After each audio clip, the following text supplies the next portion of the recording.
Yesterday we'd focused a little bit on a new community that we found that had not been registered, had not received any food or water, and we asked them, what are your needs? They told us really a list, and one of the things that they wanted was prayer, because they realized that inside they still hurt. They haven't grieved like they needed to. So we came, and as soon as we arrived, we found that there was a church service underway. As we walked through the tent city, we heard music getting louder and louder and louder as we approached this tent kind of in the middle. And when we get there, there was people already gathered, and things were rocking and rolling. It was a happy place.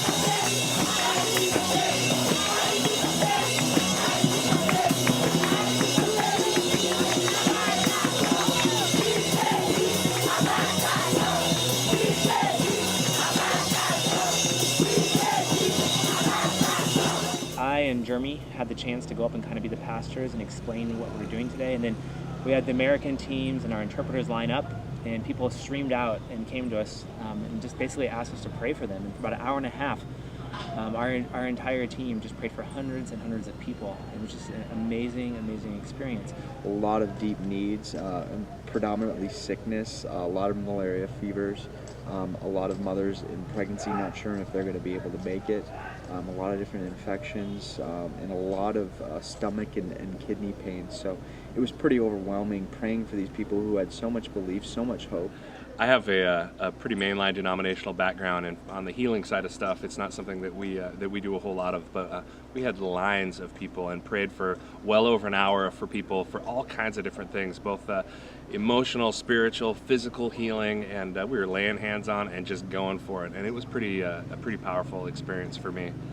What I was expecting would be physical needs, much like we have, back in the United States when you sit down and do a small group.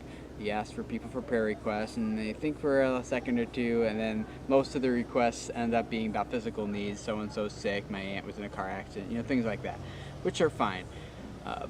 And I was expecting some of that here from the Haitians just because their physical needs are so great.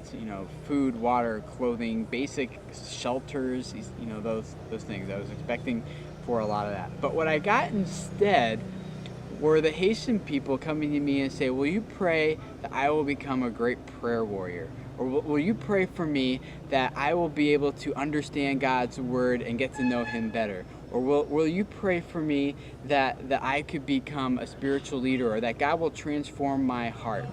Prayer requests like that. I'm not sure the last time I ever heard prayer requests like that before. I don't even know the last time I've even asked prayer requests like that for myself, for people. It was very convicting to know that these people, despite all their physical needs, are looking to Jesus and saying, we need prayer for our spiritual lives, for us to grow and get closer to Jesus even more than we need those physical needs. People are responding. That's one of the things we're seeing is they're open and they want help. They're seeking partnership. They're seeking hope. And it was such a privilege to be a part of what God was doing in that community today.